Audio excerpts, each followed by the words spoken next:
Start. Good morning, friends. Good morning, students. Today we are going to start first lesson of Maths 1. Having name is linear equation in two variable. First of all, we have to see what is mean by linear equation. Linear equation means equation having in which highest order of the variable is 1, not more than 1. So this equation is called as linear equation. What is mean by linear equation in two variable? Two variable means equation consisting of two variables like x and y, a and b, English alphabetical. So this equation I will write here. What is mean by linear equation? General form of the linear equation is ax plus by plus c is equal to 0.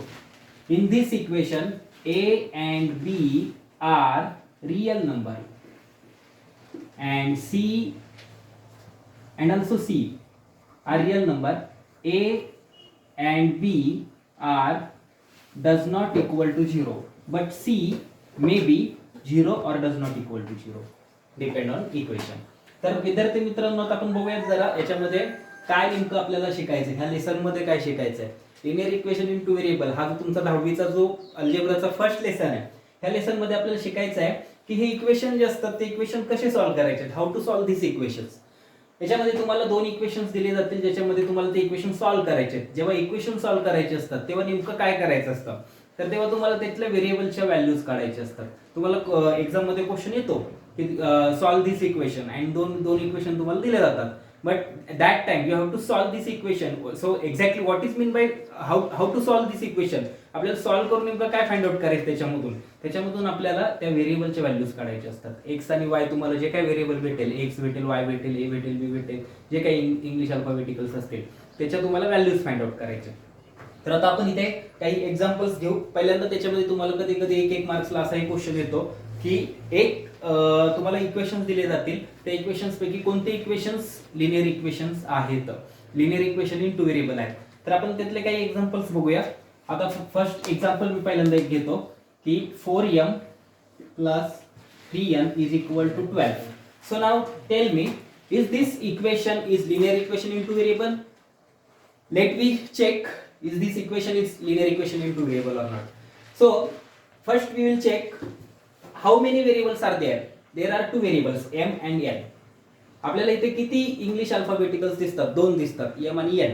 आता ह्या m आणि n मध्ये हे दोन variable झाले, म्हणजे equations हे जे आहे हे टू व्हेरिएबलच आहे, पण ते लिनियर आहे की नाही हे चेक करायचं आहे. तर आपण m किंवा n ह्या दोघांची ऑर्डर बघायची, त्याची पॉवर बघायची, हायेस्ट पॉवर बघायची. पॉवर त्याची किती आहे, ह्याची 1 आहे, याची पण 1 आहे, म्हणजे दोघांची पॉवर 1 आहे, नॉट मोर दॅन 1. 1 पेक्षा जास्त पॉवर नाहीये. समजा ती पॉवर जर अशी 2 किंवा 3 किंवा 4 अशी जर काही असती तर त्याला आपण लिनियर इक्वेशन म्हणू शकलो नसतो. कारण लिनियर इक्वेशनच्या डेफिनेशन मध्येच आहे की ह्या व्हेरिएबलची पॉवर किती असली पाहिजे, मॅक्सिमम 1. जेव्हा कोणतीही पॉवर काही नसते याची पॉवर, तेव्हा पॉवर किती असते, 1 असते. तर ही पॉवर जेव्हा 1 असेल तेव्हा आपण म्हणू शकतो की this equation is linear equation.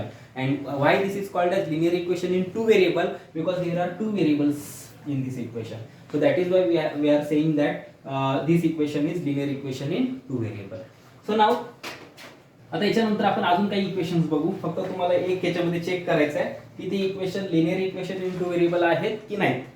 अजून एक इक्वेशन मी घेतो, 3x² - 7y is equal to 30. आता ह्या इक्वेशन मध्ये चेक करूया आपण. इथे पण दोन व्हेरिएबल्स आहेत, 3x² x आणि y हे दोन व्हेरिएबल आहेत, म्हणजे linear equation equation in two variable आहे, बट हे इक्वेशन लिनियर आहे का हे आपल्याला चेक करायचं आहे. तर लिनियर चेक करण्यासाठी आपल्याला पॉवर चेक करायची. इथे y ची पॉवर तर काही नाही, म्हणजे 1 हे फिक्स झालं. y ची पॉवर जर 1 असेल तर y ची ठीक आहे पॉवर 1 आहे, पण x ची पॉवर 1 आहे का, x ची पॉवर 2 आहे, म्हणजे मोर दॅन 1 आहे. So this equation is not linear equation. This equation is we can say that this equation consisting of two variables. हे इक्वेशन दोन व्हेरिएबलने बनलेलं आहे, पण ह्याच्यामध्ये व्हेरिएबलची हायेस्ट पॉवर 2 आली आहे, म्हणजे ती 2 ही पॉवर 1 पेक्षा जास्त आहे, म्हणजे हे इक्वेशन लिनियर इक्वेशन आपण म्हणू शकत नाही. म्हणजे अशा पद्धतीने आपल्याला we have to recognise how many equations, which equations are linear equations and which are not linear equations. We can check. Now next equation is √2x - √5 y is equal to 16. आता ह्या इक्वेशनला आपण म्हणू शकतो का? आता याच्यामध्ये बघा जरा x ची पॉवर, आपल्याला बाकी त्यांचे कोइफिशियंट्स काय हे गरजेचं नाहीये. आपल्याला फक्त बघायचं की त्या पॉवर, याची पॉवर किती आहे, x आणि y हे जे व्हेरिएबल आहे त्यांची पॉवर काय. आता x ची पॉवर जेव्हा काही पॉवर नसते तेव्हा पॉवर किती असते 1. y ची सुद्धा पॉवर, काय पॉवर नसते तेव्हा पॉवर असते 1. म्हणजे हायेस्ट मॅक्झिमम पॉवर याची किती आहे 1 1. म्हणजे आपण म्हणू शकतो की हे इक्वेशन लिनियर इक्वेशन आहे आणि 2 व्हेरिएबल मध्ये आहे, कारण 2 इंडिपेंडेंट व्हेरिएबल आहेत. त्याच्या पद्धतीने अजून काही इक्वेशन्स आपण बघणार आहेत.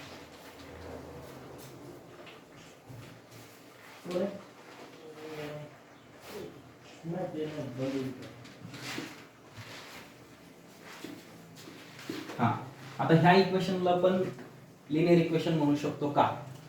तर निश्चितच म्हणू शकतो, कारण याच्यामध्ये जर आपण पाहिलं x हा व्हेरिएबल आहे, y सुद्धा व्हेरिएबल आहे. भले त्यांचे कोएफिशियंट्स काही असो, y चा कोएफिशियंट 0 दिसतोय तुम्हाला, x चा कोएफिशियंट 0.3 दिसतोय, पण x ची पॉवर आणि y ची पॉवर तुम्ही चेक करू शकता. x ची पॉवर काय नाही म्हणजे 1, y ची सुद्धा पॉवर काय नाही म्हणजे 1. तर नक्कीच आपण याला लिनियर इक्वेशन म्हणू शकतो. तर अशा पद्धतीने आपल्याला ओळखायला शिकलं पाहिजे की लिनियर इक्वेशन नेमके कोणते, लिनियर इक्वेशन कोणाला म्हणू शकतो आपण. आता त्याच पद्धतीने हे अजून एक इक्वेशन देतो मी तुम्हाला, 4/x plus 5/y is equal to 4. हे एक इक्वेशन आहे. सो आपल्याला आता चेक करायचे की हे इक्वेशन लिनियर इक्वेशन म्हणू शकतो का. तर बऱ्याच जणांना प्रश्न पडला असेल की हे इक्वेशन थोडंसं वेगळं दिसतंय, याच्यामध्ये तुम्ही म्हणाल x ची पॉवर 1, y ची पॉवर काय नाही म्हणजे 1, पण ते x आणि y जे व्हेरिएबल तुम्हाला दिसतायत ते कुठे दिसतायत, तर ते खाली डिनॉमिनेटरला दिसतात, ते न्यूमरेटरला नाहीये. पण जेव्हा आपण ह्यांना न्यूमरेटरला घेऊन जाऊ तेव्हा त्याची पॉवर काय बनणार आहे. तुम्हाला याचे इंडायसेसचे फॉर्म्युलेस किंवा इंडायसेसचे रूल्स माहीत असले पाहिजेत. जेव्हा केव्हा आपण एखादा डिनॉमिनेटर मध्ये फॅक्टर असेल, x असेल आणि त्याची पॉवर 2 आहे, आणि जेव्हा त्याला आपण वरती घेऊन जातो, न्यूमरेटर मध्ये घेऊन जातो, तेव्हा त्याच x ची पॉवर जर 2 असेल आणि त्याला आपण वरती घेऊन गेलो तर त्याच्या पॉवरचं साइन चेंज होतं, त्याची पोलॅरिटी चेंज होते. तसंच इथं x ची पॉवर 1 आहे, त्याला आपण ज्यावेळेस वरती घेऊन जाऊ तेव्हा 4 × x⁻⁻1 होणार प्लस 5 y⁻⁻1 होणार इज इक्वल टू 4. म्हणजे ही जी पॉवर जी आहे त्याची x आणि y ची ही 1 नाहीये, ती -1 आली, निगेटिव्ह मध्ये पॉवर आली, म्हणजे हे लिनियर इक्वेशन नाहीये. लिनियर इक्वेशन असण्यासाठी हायेस्ट मॅक्झिमम पॉवर किती असली पाहिजे, 1च असली पाहिजे. त्याच्यापेक्षा जास्त असेल किंवा कमी असेल तर ते चालणार नाही. आता त्यानंतर आपण बघूया अजून. ठीक आहे, अशा पद्धतीने आपण रिकॉग्नाइज करू शकतो, ओळखू शकतो की कोणते इक्वेशन लिनियर इक्वेशन आहेत आणि कोणते नाहीयेत. एवढंच फक्त तुम्हाला करायचंय. जर आला क्वेश्चन याच्यावरती तर 1 मार्क्सला येऊ शकतो. त्यानंतर आपल्याला प्रश्न पडला असेल तर हे इक्वेशन सॉल्व्ह कसे करायचे, पण त्याच्या आधी तुम्हाला काही गोष्टी सांगणं गरजेचं आहे. त्याच्यामध्ये तुम्हाला कधी कधी असाही 1 मार्काला क्वेश्चन येतो की तुम्हाला एखादं इक्वेशन देतात, समजा 2x + 3y + 1 is equal to 0, हे एक इक्वेशन दिला. आता याच्यावरून तुम्हाला आर्बिटरी कॉन्स्टंट जे आहेत a b c ह्या ज्या व्हॅल्यूज ज्या आहेत, म्हणजे x चा कोएफिशियंट असतो तो a असतो, y चा असतो तो b असतो आणि कॉन्स्टंट टर्म जी असते ती c असते. तर ह्या ज्या व्हॅल्यूज आहेत ते तुम्हाला फाइंड आउट करायला सांगतात. तर त्याच्यामध्ये आपल्याला पहिल्यांदा ह्या इक्वेशनला, दिलेल्या इक्वेशनला जनरल इक्वेशन सोबत कम्पेअर करावं लागतं. म्हणजे ह्याला सॉल्व्ह कसं करतात बघा. कंपेअरिंग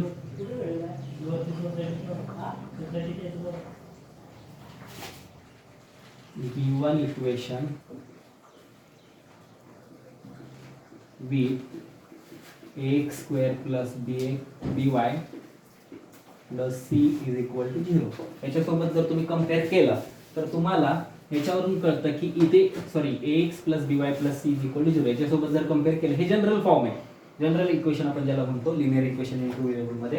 याच्याशी जर कंपेअर केला तर x चा कोएफिशियंट असतो तो a असतो, y चा कोएफिशियंट जो असतो तो b असतो आणि कॉन्स्टंट टर्म असते ती c असते. आता इथे x चा कोएफिशियंट तुम्हाला आपल्याला दिलेल्या इक्वेशन मध्ये x चा कोएफिशियंट काय दिसतो, तर आपल्याला 2 दिसतोय, म्हणजे a ची व्हॅल्यू 2 झाली. y चा कोएफिशियंट आपल्याला इथे किती दिसतोय, 3 दिसतोय, म्हणजे b ची व्हॅल्यू तुमची 3 झाली. आणि c काय असतो, तर कॉन्स्टंट असतो. तर कॉन्स्टंट कोण आहे, c इज इक्वल टू 1. तर अशा पद्धतीने तुम्हाला a b आणि c या तिघांच्या व्हॅल्यू फाइंड आउट करायला असा एक मार्काचा क्वेश्चन तुम्हाला बोर्ड एक्झामला विचारला जातो. त्याच्यानंतर आपल्याला बघायचे की हे इक्वेशन जे आहेत, मी तुम्हाला मगाशीच सांगितलं की इक्वेशन सॉल्व्ह करायचे असतात. इक्वेशन एक्झॅक्टली सॉल्व्ह करायचे म्हणजे काय, तर आपल्याला त्या इक्वेशन मधल्या व्हेरिएबलच्या व्हॅल्यू फाइंड आउट करायचे असतात. We have to find values of variable in given equation. तर आता अशा पद्धतीने आपल्याला ह्या पूर्ण लेसनमध्ये टोटल 5 एक्झरसाइज आहेत, 5 प्रॅक्टिस सेट आहेत. तर हा चॅप्टर जर पूर्ण कंप्लीट करायचं तर हे 5 एक्झरसाइज किंवा 5 प्रॅक्टिस सेट आपल्याला कंप्लीट करावे लागतील. त्याच्यानंतर तुम्हाला प्रॉब्लेम सेट असेल तर तुम्ही नंतर होमवर्क ॲज अ होमवर्क म्हणून तुम्ही ते सॉल्व्ह करू शकता. आपण आता स्टार्ट करूयात हे इक्वेशन्स किंवा हे प्रॅक्टिस सेट जे आहेत आपल्याला आता स्टार्ट करायचे सॉल्व्ह करायला. तर त्याच्यामधून तुम्हाला बऱ्याचशा गोष्टी समजून येतील की कसे आपल्याला एक्झॅक्टली सॉल्व्ह करायचे असते. तर अशा पद्धतीने आपण आता प्रॅक्टिस सेट 8.1 चालू करतो. याच्यामध्ये खूप सारे मेथड्स आहेत इक्वेशन सॉल्व्ह करण्याचे. त्याच्यामध्ये एक ग्राफिकल मेथड सुद्धा आहे. आता याच्यामध्ये पहिली मेथड आहे प्रॅक्टिस सेटमध्ये, आपण त्याला सॉल्व्ह करूया. Practice set 1.1. विद्यार्थी मित्रांनो, जर तुम्हाला जर काही डाऊट असेल तर तुम्ही आपल्या क्लासच्या ग्रुपवरती तुम्ही विचारले तरी चालतील. त्याचं मी नेक्स्ट लेक्चरला त्याचं सोल्युशन आपण काढूया. आणि कोणाला काही डाऊट असेल काय असेल तर तुम्ही ग्रुपवरती टाकू शकता. अशा पद्धतीने आपण आता स्टार्ट करूयात. पहिला क्वेश्चन आहे याच्यामध्ये प्रॅक्टिस सेटमध्ये.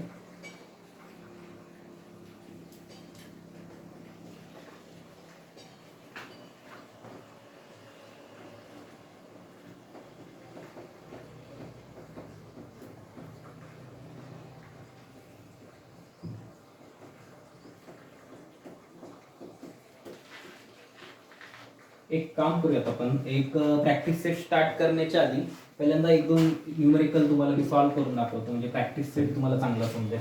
त्याच्या आधी आपण एक प्रॅक्टिस सेटच्या आधी 1-2 सम 2 इक्वेशन आपण सॉल्व्ह करून बघू कसे सॉल्व्ह करायचे असतात.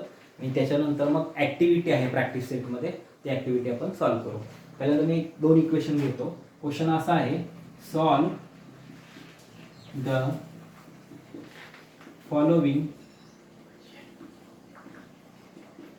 सायमल्टेनियस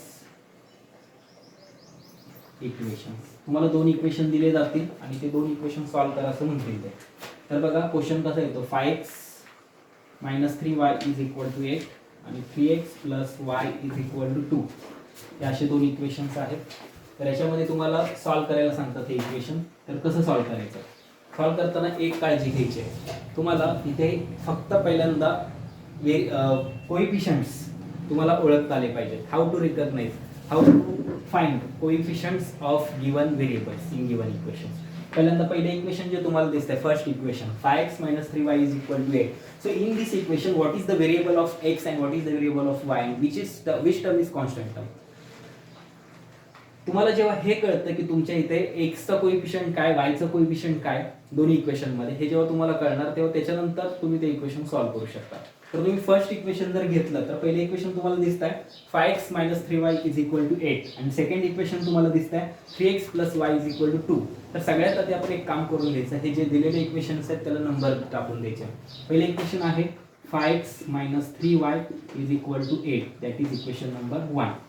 आणि second equation is 3x + y = 2, that is equation number 2. आता हे इक्वेशन सॉल्व्ह करत असताना एक काळजी घ्यायची की कोएफिशियंट्स कोणत्या तरी, आता जर फर्स्ट इक्वेशन घेतलं तर फर्स्ट इक्वेशन मध्ये x चा कोएफिशियंट आहे 5, y चा कोएफिशियंट आहे -3. साइन पण मॅटर करतात, खूप इम्पॉर्टंट असतात. म्हणजे 3 ला जर तुम्ही y चा कोएफिशियंट विचारलं तर तुम्ही +3 म्हणत असाल तर ते रॉंग असणार आहे. जर y चा कोएफिशियंट तुम्हाला विचारलं तर तिथे मायनस असेल तर तुम्हाला -3 सांगावं लागणार आहे. आणि this is your constant term in first equation. Second equation मध्ये आपण बघूया, x चा कोएफिशियंट तुम्हाला किती दिसतोय, 3 दिसतोय. y चा कोएफिशियंट तुम्हाला किती दिसतोय, 1 दिसतोय. आणि कॉन्स्टंट किती दिसतंय, 2 दिसतंय. म्हणजे ह्या सगळ्या व्हॅल्यूज आपल्याला कळल्या पाहिजे. आता इक्वेशन सॉल्व्ह करत असताना एक काळजी घ्यायची की कोणत्या तरी एका व्हेरिएबलचा कोएफिशियंट सेम असला पाहिजे. x चा तरी असला पाहिजे किंवा y चा तरी असला पाहिजे. जर कोएफिशियंट सेम नसेल तर तुम्हाला इक्वेशन पुढे सॉल्व्ह करता येणार नाही. जर कोएफिशियंट सेम नसेल तर तुम्हाला सगळ्यात आधी कोएफिशियंट सेम करणं गरजेचं आहे. First of all you have to make coefficient of any of the variable x and y, you have to make it same. x चा कोएफिशियंट इथे 5 आहे, इथे x चा कोएफिशियंट 3 आहे, इथे y चा कोएफिशियंट -3 दिसतोय आणि इथे y चा कोएफिशियंट काहीच नाही म्हणजे किती असतो तर 1 असतो. हे लक्षात ठेवायचं आहे. नेहमी पॉवर किंवा कोएफिशियंट हे जेव्हा काही नसतं तेव्हा 1 असतं, ही गोष्ट तुम्हाला लक्षात ठेवायची. तर याच्यामध्ये बघा, x चा कोएफिशियंट 5, इथे x चा कोएफिशियंट 3, इथे y चा कोएफिशियंट -3, इथे y चा कोएफिशियंट 1. म्हणजे इथे कोएफिशियंट कोणत्याच व्हेरिएबलचा सेम नाही आहे. आता कोणत्या तरी एकाचा आपल्याला सेम करायचा आहे, मग कोणाचा सेम करू शकतो आपण? तर आपण इथे -3 आहे, इथे 3 आणू शकतो आपण. इथे वायचा कोएफिशियंट -3 आहे, तर इथे वायचा कोएफिशियंट 3 आणू शकतो. भले सेम साइन कशी असो, याचं मायनस असेल याचं प्लस असेल, इट्स ओके, नो प्रॉब्लेम. आपल्याला तिथे काही देणं घेणं नाही. आपल्याला फक्त इथे -3 इथे 3 दिसतोय ना वायचा, तर इथे पण 3 आणू शकतो आपण. कसं आणू शकतो? तर ह्या पूर्ण इक्वेशनला आपल्याला 3 ने मल्टिप्लाय करावं लागेल. ह्या पूर्ण इक्वेशनला 3x + y = 2 ह्या इक्वेशनला जर तुम्ही 3 ने मल्टिप्लाय केला तर वायचा कोएफिशियंट सेम होऊ शकतो. तर आपण इथे नेक्स्ट स्टेप करणार आहोत, multiply equation 2 by 3. So by multiplying equation 2 by 3, what you will get? You will get 3 3s are 9x plus 3 1s are 3y, 3 2s are 6. So you will get equation number 3. So by comparing this equation and this equation, what you will get? You will get coefficient of y is same. Even if their signs are different, but coefficients are same. Sign भले त्याचे वेगळे असतील, आता याचा minus sign आहे, याचा plus sign आहे. आता ह्याच्यामध्ये नेमकं पुढे काय करतात ते सांगतो तुम्हाला. याच्या आधी आपल्याला एक कळालं की आपल्या आता कोएफिशियंट सेम झाली. इथे वायचा कोएफिशियंट 3 दिसतो, इथे पण वायचा कोएफिशियंट 3 दिसतोय. म्हणजे जर कोएफिशियंट सेम नसतील तर सगळ्यात आधी आपल्याला पहिली स्टेप ही करायची की दिलेल्या इक्वेशन मध्ये कोएफिशियंट कोणत्या तरी एका व्हेरिएबलचे सेम करा. भले ते x चे केले तरी चालतील किंवा y चे केले तरी चालतील. आपण इथे y चे कोएफिशियंट सेम केलेले आहेत. So we have to solve next step. आपल्याला पुढे आता काय सॉल्व करायचं बघा नेक्स्ट स्टेप मध्ये, की आता जर y चे कोएफिशियंट सेम आहेत, इथे 3 आणि इथे 3, आता त्यांची साइन चेक करायची. जर त्यांचे साइन डिफरंट आहेत, इथे प्लस आहे इथे मायनस आहे, तर आपल्याला ह्या इक्वेशन फर्स्ट, आता 2 तर गेला, 2 च्या जागी आपल्याला 3 भेटलेलं आहे इक्वेशन, कारण 2 तर आता निघून गेले. 2 ला मल्टिप्लाय करून आपल्याला नवीन अपडेटेड इक्वेशन 3 भेटलेलं आहे. आता इक्वेशन 1 आणि इक्वेशन 3 याच्यामध्ये आपल्याला बघायचं आहे. आता याच्यामध्ये कोएफिशियंट्स y चे सेम आहेत, फक्त साइन डिफरंट आहेत. जर डिफरंट साइन असेल तर we have to add these two equations, and जर सेम साइन असतील तर आपल्याला ते दोन्ही इक्वेशन सबट्रॅक्ट करायचे. त्या दोन गोष्टी फक्त लक्षात ठेवायच्या तुम्हाला. जर साइन डिफरंट असतील तर ते दोन इक्वेशन आपल्याला ऍड करायचे. साइन सेम असतील तर आपल्याला ते दोन्ही सबट्रॅक्ट करायचे. तिथे तुम्हाला वायचा कोएफिशियंट 3 वायचा कोएफिशियंट 3, पण साइन कसे दिसतात? डिफरंट. हा मायनस आहे, हा प्लस आहे. म्हणजे जर डिफरंट साइन असतील तर तुम्हाला ते काय करावे लागतील? ऍड करावे लागतील. आणि जर ते सेम साइन असते, इथे मायनस आणि इथे पण मायनस असतात, तर तुम्हाला ते सबट्रॅक्ट करावे लागले असते. किंवा इथे प्लस आहे आणि इथे पण प्लस असतं तर तुम्हाला ते सबट्रॅक्ट करावं लागलं असतं. आता सध्या तुम्हाला काय दिसतंय की हे मायनस आहे आणि हे प्लस आहे, म्हणजे दोन्ही पण साइन तुमचे कसे आहे त्याचे की डिफरंट आहे. डिफरंट आहेत म्हणजे तुम्हाला इक्वेशन 1 आणि इक्वेशन 3 हे दोन इक्वेशन तुम्हाला काय करावे लागतील? तर ऍड करावे लागतील. मग मी इथे सॉल्व्ह करतो पुढे. Adding equation 1 and 3. आपल्याकडे आता दोन इम्पॉर्टंट इक्वेशन आहेत, 1 आणि 3.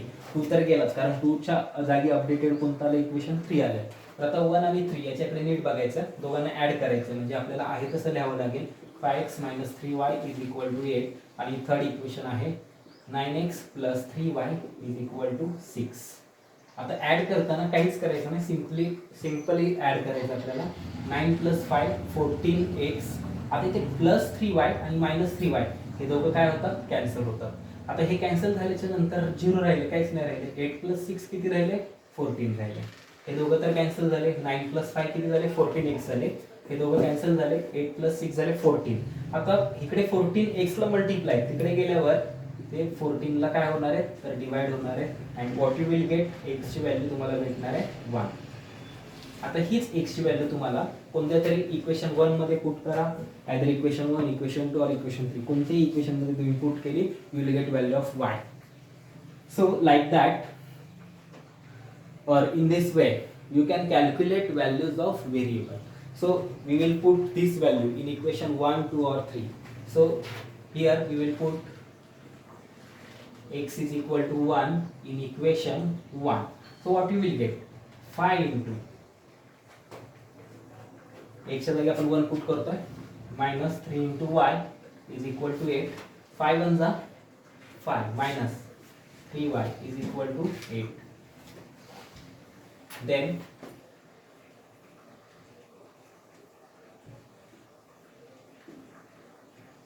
इकडचे 5 तिकडे गेल्यानंतर मायनस 5 होणार आहे. -3y is equal to 8 minus 5 means 3. आणि -3 इकडे मल्टिप्लाय, तिकडे गेल्यावर डिवाइड होणार. 3 upon -3 you will get -1. So like that you will get values of here x is equal to -1 and y is equal to also -1. This is your final solution. So you can write at the end of the question answer or solution. Sorry x ची value आपली किती आलेली आहे 1 आलेली आहे आणि y ची value किती आली -1. So solution we can write x is equal to 1 and y is equal to -1. This is your final solution. How this sum? This sum is very easy, and if you will get ideas of this sum, how to solve this sum, and some tricks of this sum, then this will be very easy. So like one more sum we will take. अशा पद्धतीचा अजून एक सम आपण घेऊया याच्यासारखं आणि बघूया आपल्याला किती अजून सोपं वाटतं, अजून कोणत्या पद्धतीने आपण याला सॉल्व्ह करू शकतो. थोडं वेगळ्या पद्धतीचं घेऊया आपण. हे जर सगळ्यांना समजलं असेल तर आपण आता नवीन सम स्टार्ट करू शकतो. परत एकदा मी पाहिजे तर रिपीट करतो हे सम. इथे आपल्याला दोन इक्वेशन दिले जातात. There are 2 equations which are given and this equation we have to solve. Exactly, we have to find values of x and y, that means values of variable. So first of all we will write this equation and give numbers, some equation numbers to these equations. 5x minus 3y is equal to 8, this is equation number 1, and 3x plus y is equal to, that is equation number 2. First of all आपल्याला सुरुवातीला काय करायचं आहे की त्यांचे coefficient same आहेत का ते आपल्याला चेक करायचं आहे. तर चेक करताना आपल्याला असं सापडले इथे x चा कोएफिशिएंट 5, इथे x चा कोएफिशिएंट 3, इथे y चा कोएफिशिएंट -3, इथे y चा कोएफिशिएंट 1 आहे. म्हणजे इथे y चाही कोएफिशिएंट सेम नाही, x चाही नाही आहे. सो आपल्याला सगळ्यात आधी ते इक्वेशनचे व्हेरिएबलचे कोएफिशिएंट सेम करावे लागले. तर व्हेरिएबलचा कोएफिशिएंट आता आपल्याला y चा कोएफिशिएंट सेम करायचा आहे. तर इथे 3 आहे, तर इथे 3 आणणं गरजेचं होतं. सो आपण ते इक्वेशन 2 ला मल्टिप्लाय केलं, equation 2 multiply equation 2 by 3. So what you will get, जर आपण ह्या इक्वेशन 2 ला 3 ने मल्टिप्लाय केलं तर 3 3 चा 9x plus 3y is equal to 3 2 चा 6. That is equation number 3. आता इक्वेशन 2 गेला आणि 2 च्या जागी हे 3 आलं नवीन अपडेटेड. आता आपण 1 आणि 3 चाच विचार करणार आहे. आता इथे जर विचार केला तर y चा कोएफिशिएंट -3, y चा कोएफिशिएंट 3, म्हणजे y चा कोएफिशिएंट सेम झाला 3 आणि -3. फक्त आता चेक करायचं आहे की ते दोन इक्वेशन आपल्याला ऍड करायचे की सबट्रॅक्ट करायचे, हे कसं डिसाईड करणार. तर हे डिसाईड करण्यासाठी आपल्याला त्या दोघांचे साइन चेक करावे लागतात. इथे y चा कोएफिशिएंट जो आहे त्याचा साइन आहे मायनस, इथे y चा कोएफिशिएंट जो आहे त्याचा साइन आहे प्लस. जर साइन जर त्यांचे डिफरंट असतील so we have to add this equation. So here adding equation 1 and 3, आपण या दोन्ही इक्वेशनला मग ऍड केलं तर त्यांच्या y च्या व्हेरिएबलचे कोएफिशिएंटचे जे साइन होते ते डिफरंट होते म्हणून आपण त्यांना ऍड केलं. तर ॲडिंग इक्वेशन 1 and 3, तर इक्वेशन 1 काय होतं 5x minus 3y is equal to 8, and what is equation 3 9x plus 3y is equal to 6. So plus 3y minus 3y will get cancel. 9 आणि 5, 9 आणि 5 किती असतात 14x झाले आणि 8 plus 6 झाले 14. मग इकडचे 14 इकडे डिवाइड झाले 14/14 you will get 1. तुम्हाला x ची व्हॅल्यू तर भेटलेली. आता ही x ची व्हॅल्यू काय करायची, कुठल्या तरी इक्वेशन मध्ये एका इक्वेशन मध्ये पुट करायची. If you put this values in equation 1 then you will get 5 into 1 minus 3y is equal to 8. आणि मग 5 1 चा 5 minus 3y is equal to 8 plus 5 तिकडे जाऊन -5 झाले, minus 3y remains left in the LHS which is equal to 8 minus 5 you will get 3. आणि इकडचे -3 तिकडे multiply तिकडे जाऊन डिवाइड झाले 3/-3 you will get -1. So like that you will get values of x and y. X is equal to 1 and y is equal to -1. This is your final solution.